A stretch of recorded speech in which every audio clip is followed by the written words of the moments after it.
This person says, I've heard that the Justice Department could force consolidations on this community. Is this true? And if so, why would they do that?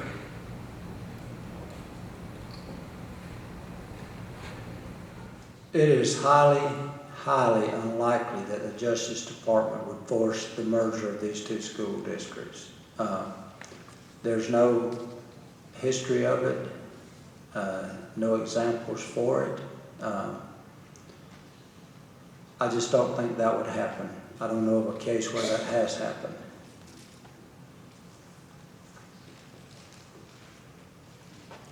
Has anyone consulted an attorney to see if this issue can be taken off the ballot due to illegality?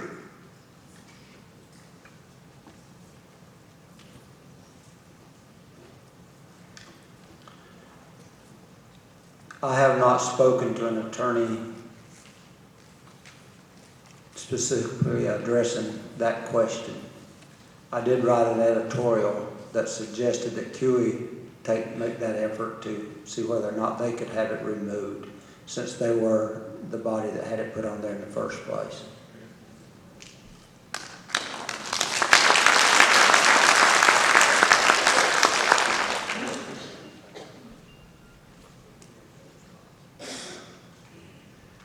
Did the Community Unification for Educational Excellence Group, known as QE, ever ask the Valdosta Board of Education to take a vote to give up its charter?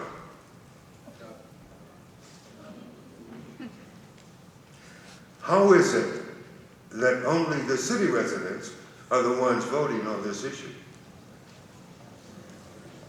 That's based on the two laws that I mentioned to you earlier. CUE chose the one that would not allow the Lowndes citizens to vote on this issue.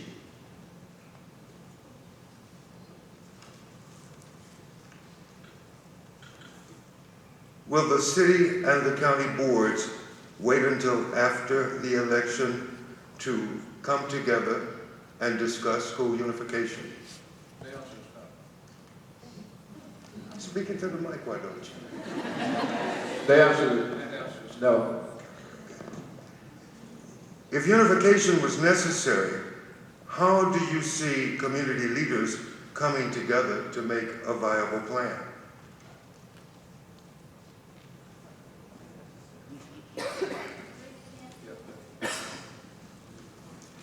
If unification was necessary, how do you see community leaders coming together to make a viable plan?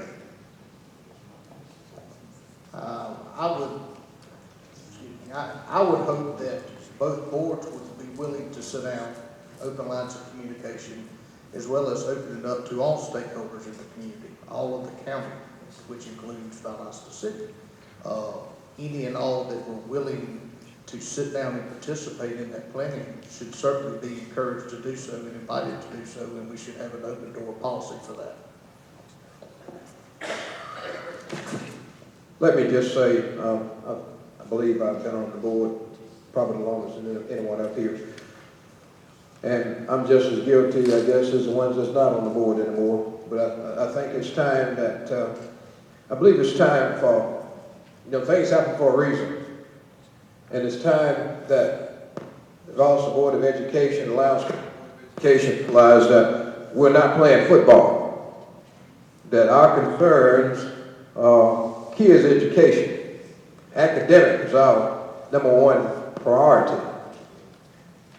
And regardless of what happens November, as long as I'm a part of this board, and I hope the board members feel the same way, we'll no longer sit back and not have a dialogue with the Lowndes County Board of Education members and their superintendent. So in answer to your question, we will be having a dialogue, and the chairman is aware, and I'm sure the superintendent is aware, in regards to where we'll go forward as a board of education trying to educate all kids, because we're all trying to get our kids to the same place.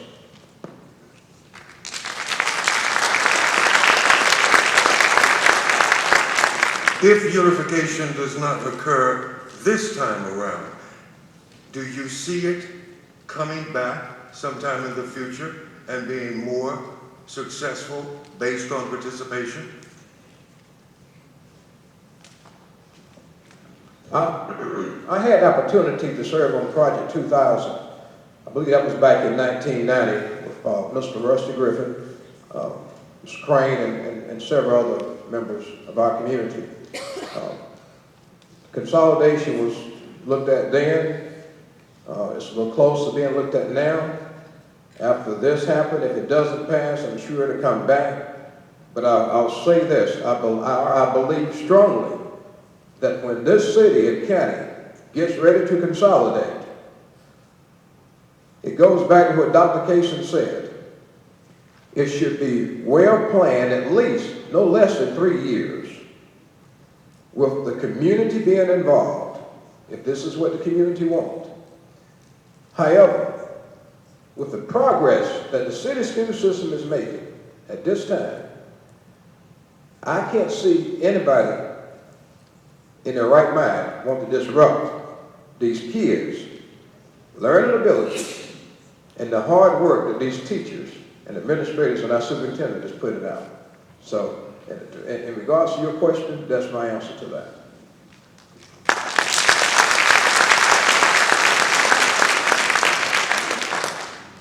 How will school choice be impacted one way or the other by school consolidation?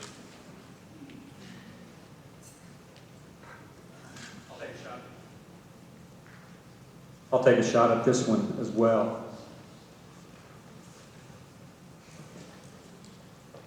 Right now, citizens of Lowndes County and Valdosta have a choice. If consolidation moves through, the citizens of Lowndes County will still have a choice. They'll have to make a new choice. Now, those choices could take the form of charter schools. They could take the form of movement out of the county, as has happened so many places where you've got a large metropolitan school district. The perception of a large metropolitan school district has caused flight out of that county in cities all across this nation. I'd like for that not to happen, and I think that's a fallacy of the chamber thinking on this, and I think they need to be very careful of it. People are going to have choice. Right now, we've got two very good choices with public education. And if the citizens of Valdosta will permit us to continue on our path, we'll continue to create even better choice for your children.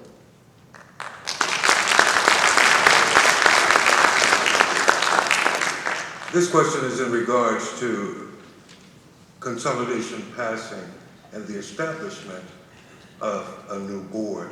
Will that board be expanded to include members from the city as well?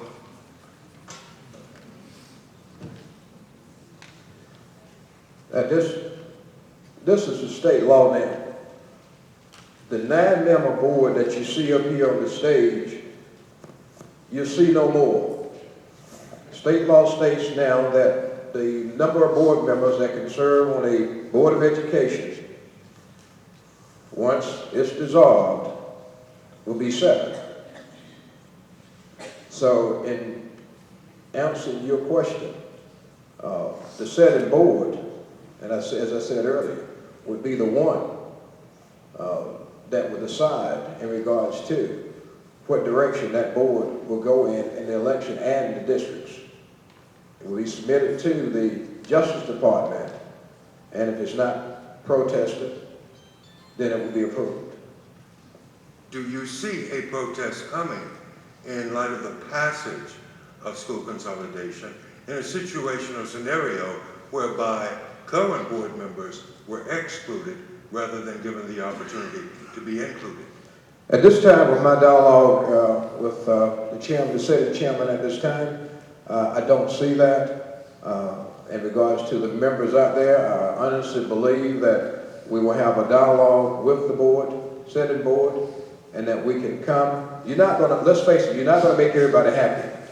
Let's put that on the table. But I do believe we have honest board members, as we have here, sitting on the Board of Education out there, and I believe a committee from their board and a committee from our board will be able to get together and sit down and come up with a plan.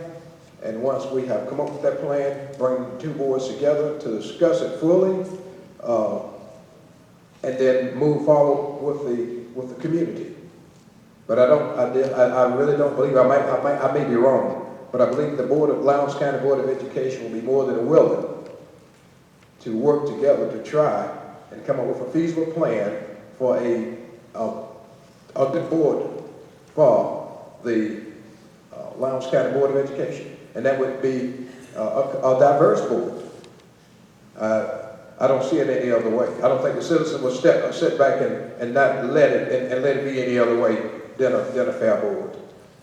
But the maximum number will be 7 and not 9. If consolidation goes forward and is passed, would busing become a part of the future of Valdosta and Lowndes County?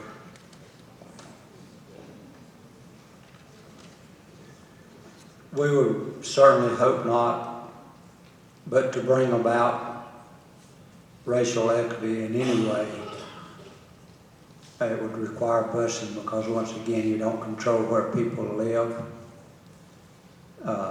So therefore, it would require busing from certain areas of the city into the county, and perhaps other way as well.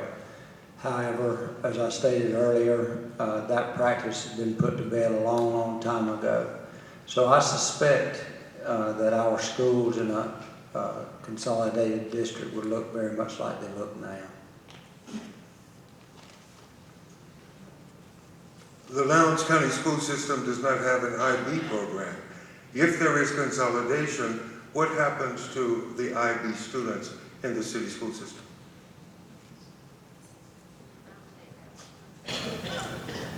My daughter's currently involved in the IB program, and of course, because of her age, we've got lots of friends in the city and in the county. I think that we would see the IB program actually grow. There's so much interest. I mean, right now, we're already getting students from the county who are interested in that program. Valdosta High School, did someone else want to address that? Valdosta High School and the county schools have not made AYP for several years now. If this continues, what happens next?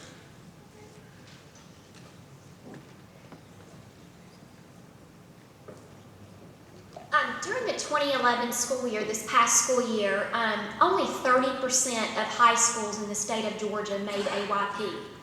We're one of those high schools, one of those 70% of the high schools in the state of Georgia that did not make AYP. Educators and legislators and policymakers throughout Georgia and the nation realize that the current way of determining adequate yearly progress is inappropriate for many of our schools. Georgia is one of the states that is submitting a waiver to the federal government to look at different ways of measuring effective schools and determining AYP. We are excited about that movement and about that possibility because we know that it will broaden the definition of what determines whether or not a school is making adequate progress. But we want to communicate and let people know that we are one of many schools across the state that are not making AYP.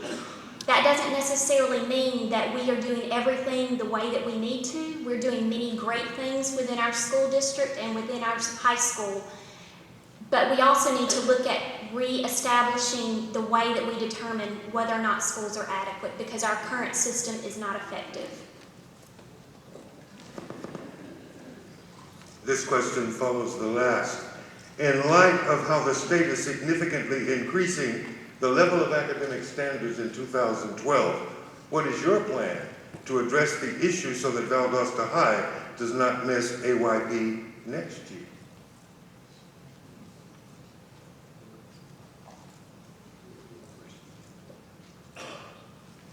Let me read the entirety.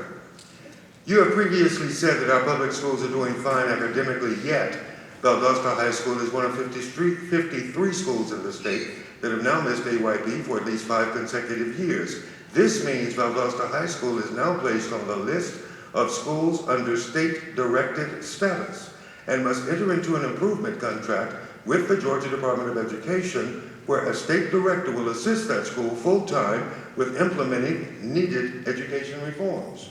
In light of how the state is significantly increasing the level of academic standards in 2012, what is your plan to address this issue so Valdosta High School does not miss AYP next year? This is a complex question, and I will try to answer it as best I can.